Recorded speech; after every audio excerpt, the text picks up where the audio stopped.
আসসালামু আলাইকুম। অপারেশন করছি জনাব শানু মিয়া এর ডান চোখ। উনি ট্যাবলেট ইউরাম্যাক্স ডি এবং ট্যাবলেট ক্লোপিড খায়, যার জন্য অপারেশন করার সময় আমাকে প্রিপারেশন রাখতে হচ্ছে যে তার ফ্লপি আইরিস হয় কি না। যাই হোক, বরাবরের মতন একটা সাইড পোর্ট করে নিলাম। যেহেতু ফান্ডাল গ্লো খুব ভালোভাবে দেখা যাচ্ছে, কাজেই আমি এখানে আর কোনো ডাই দিচ্ছি না, অর্থাৎ ট্রাইপেন ব্লু ইউজ করছি না। আমি সরাসরি জেল দিয়ে এসিটাকে ফর্ম করে নিলাম। সিস্টোটোম বানানোর পালা।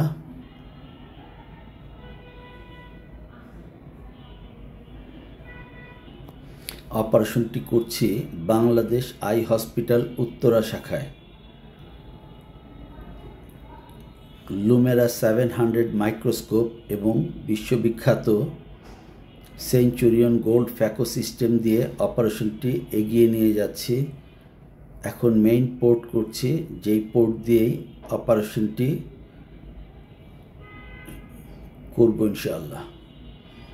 একটা 2.2 সাইজের পোর্ট করলাম এবং আগে একটা 1 সাইজের পোর্ট করেছিলাম। আবারও জেল দিয়ে বাবলটাকে বের করে দিচ্ছি এবং এসিটাকে ফর্ম করে রাখছি। ক্যাপসুলোরেক্সিস করার পালা। যেহেতু সে ইউরোম্যাক্স ডি খায়, কাজেই অপারেশন করার সময় অনেক সমস্যাই হতে পারে। তার মধ্যে একটা সমস্যা হলো ফ্লপি আইরিস খুব দুর্বল হয়ে থাকে, খুব বেশি নড়াচড়া করে, পিপিল সাইজ ছোট হয়ে যায়। যে পোর্ট করেছি সেই পোর্ট দিয়ে আইরিস বেরিয়ে আসতে চায়। এরকম অনেক সমস্যাই হতে পারে, যেটাকে আমরা বলি IFIS অর্থাৎ Intra operative floppy iris syndrome. যারা বিগিনার, যারা ট্রেনি, যারা ফ্যাকো শিখতে চায় বাংলাদেশের প্রেক্ষাপটে, আমি তাদের বোঝার জন্য ফ্যাকোগুলি পোস্ট করি এবং বাংলায় বর্ণনা দিই, যেন তাদের বুঝতে সুবিধা হয় যে কোথায় আমি কী করছি। এইখানে যেহেতু সুন্দর ফান্ডাল গ্লো আছে, কাজেই আমি কোনো ডাই ইউজ করিনি। দেখা যাচ্ছে খুব সুন্দর একটা ক্যাপসুলোরেক্সিস হয়েছে। এখন ক্যাপসুলটাকে বের করে নিয়ে আসব। ইঞ্জেকশনবিহীন, সেলাইবিহীন, কাটাছেঁড়াবিহীন একটা ফ্যাকো অপারেশন হচ্ছে, যেখানে তেমন কোনো ব্লিডিং নাই। কোনোখানে একটু ফোটা করলে একটু উজিং হতে পারে, সেই উজিংই দেখা যাচ্ছে, তেমন কোনো ব্লিডিং নাই। একটু হাইড্রো ডিসেকশন করে লেন্সটাকে ক্যাপসুল থেকে আলাদা করে নিচ্ছি। ফ্লপি আইরিস যে কোনো সময় তার চরিত্র দেখাতে পারে, সাবধানতা অবলম্বন করতে হচ্ছে। লেন্সটাকে একটু ঘুরিয়ে নিব। লেন্সটা যদি সুন্দরভাবে মোবাইল হয় তাহলে অপারেশন ভালো হওয়ার সম্ভাবনা খুবই বেশি থাকে। লেন্স সুন্দরভাবে রোটেট হয়েছে। এখন ফ্যাকো শুরু করার পালা।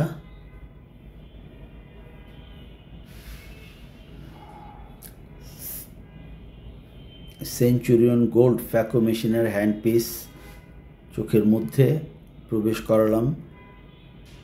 একটু লুজ কর্টিক্যাল ম্যাটারগুলিকে ইমালসিফাই করে অ্যাবজর্ব করে নিলাম। তারপরে একটা ট্রেঞ্চিং করার পালা বা স্কাল্পটিং করার পালা। মধ্যে একটা ডিপ স্কাল্প করছি। সবসময় চেষ্টা করতে হবে যেন আইরিসে কোনো রকম টাচ না লাগে। আইরিসে টাচ লাগলেই দেখা যাবে যে এটা ছোট হতে যাবে। যেহেতু ফ্লপি আইরিস, কাজে আমাকে খুব সাবধানতা অবলম্বন করতে হচ্ছে।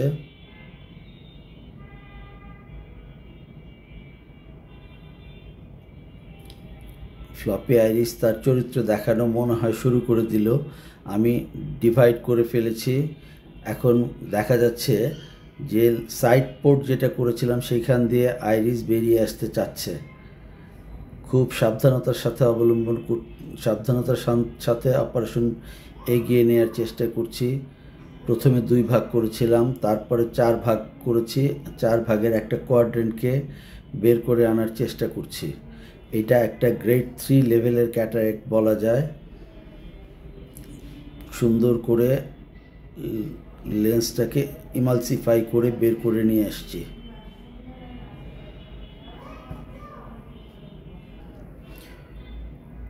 একটু বোঝার সুবিধার জন্য একটু ফাস্ট ফরওয়ার্ড করে দিচ্ছি। লেন্সটাকে সুন্দরভাবে 1/4 ইমালসিফাই করে আবার ঘুরিয়ে নিয়ে বাকি 1/4 ইমালসিফাই করছি। ফ্লপি আইরিস তার চরিত্র দেখানো শুরু করেছে, পিপিল সাইজ ছোট হয়ে যাচ্ছে। এই অবস্থায় অপারেশন করা বেশ কঠিন হয়ে যায়। অভিজ্ঞ সার্জনের জন্যই এমনভাবে অপারেশন করা সম্ভব।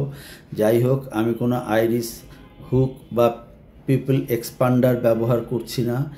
এভাবেই আমি করার চেষ্টা করছি, দেখা যাক কত দূর কী করা যায়।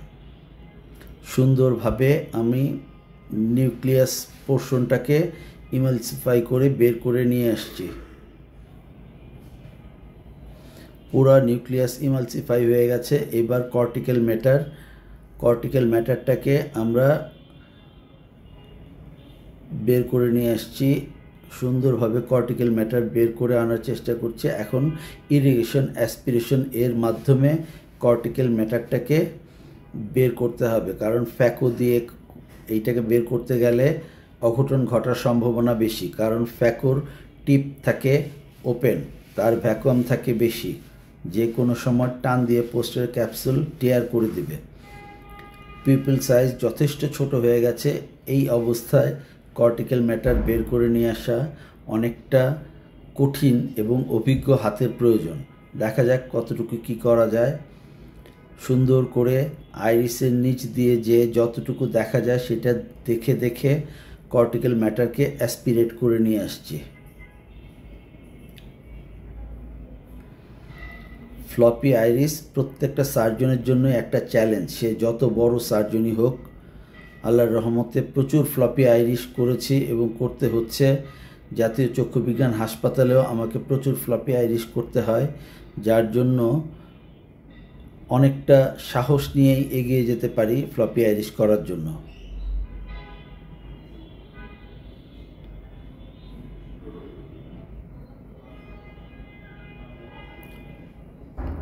এখন পুরাটা দেখা যাচ্ছে না, যার জন্য আমি একটু আইরিসের নিচে দেখার ব্যবস্থা করছি।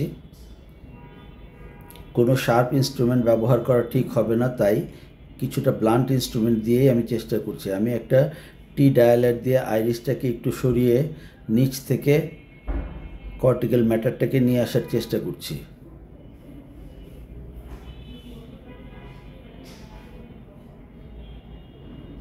খুবই সুন্দরভাবে কর্টিক্যাল ম্যাটার চলে আসতেছে।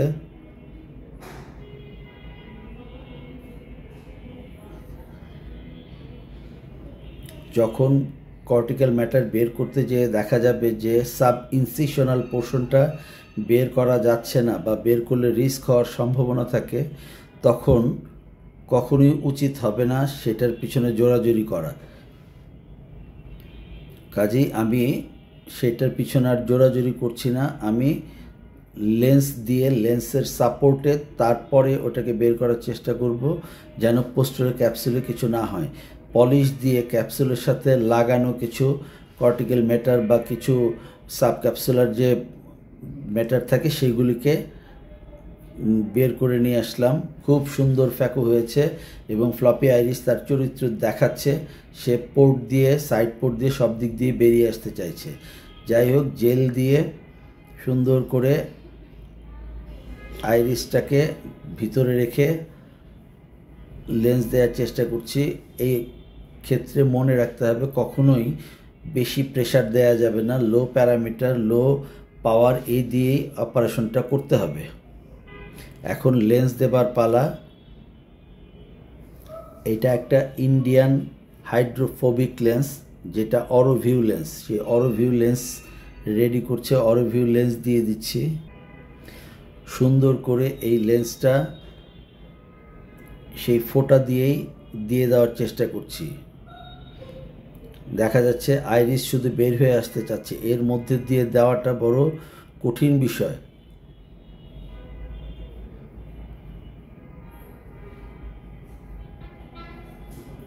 আইরিস বেরিয়ে আসছে, আবার আইরিসকে একটু ডিপোজিট করব। যেহেতু এই পোর্ট দিয়ে লেন্সটাকে ইনসার্ট করা একটু কঠিন হচ্ছে, কাজেই লেন্সটাকে ইনসার্ট করার জন্য পোর্টটাকে একটু বড় করে নিলেন সুবিধা হবে। একটু বড় করে নিলাম, হয়তো 0.1 মিলিমিটার বা এরকম হবে। লেন্স দেবার পালা। লেন্স ইনজেক্টর ঢুকে গেছে, এবার লেন্সটাকে রিলিজ করে দিচ্ছি। সুন্দরভাবে ব্যাগের মধ্যে লেন্স বসিয়ে দিয়ে যে কর্টিক্যাল ম্যাটারটা ছিল সেটাও পরিষ্কার করে ফেললাম। লেন্সের নিচে যে জেল বা লুজ কর্টিক্যাল ম্যাটার আছে সব পরিষ্কার করে সুন্দর একটা ফ্যাকো অপারেশন হয়েছে। এইবার এসি সিল করার পালা।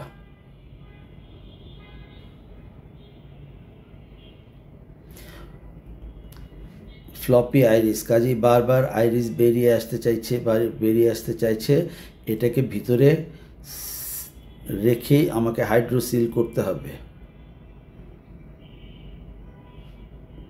হাইড্রোসিল করা হয়ে গেল। ফ্লপি আইরিস প্রত্যেকটা সার্জনের জন্যই একটা চ্যালেঞ্জ। সেই চ্যালেঞ্জকে ওভারকাম করে আল্লাহর রহমতে খুব সুন্দর একটা অপারেশন হলো।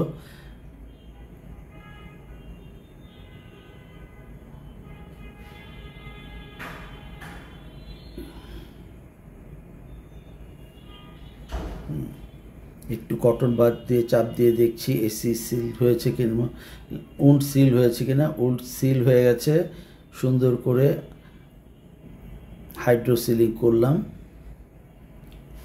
মনোযোগ দিয়ে অপারেশনটা দেখার জন্য আপনাদের সবাইকে ধন্যবাদ। এই অপারেশনটি আমি করেছি কোনো রকম ইনজেকশন ছাড়া, ব্যান্ডেজ ছাড়া, কাটাকাটি ছাড়া, যার জন্য রোগী চোখ নাড়াচ্ছে যে তাকে কোনো ইনজেকশন দিয়ে অবশ করা হয় নাই। ধন্যবাদ সবাইকে।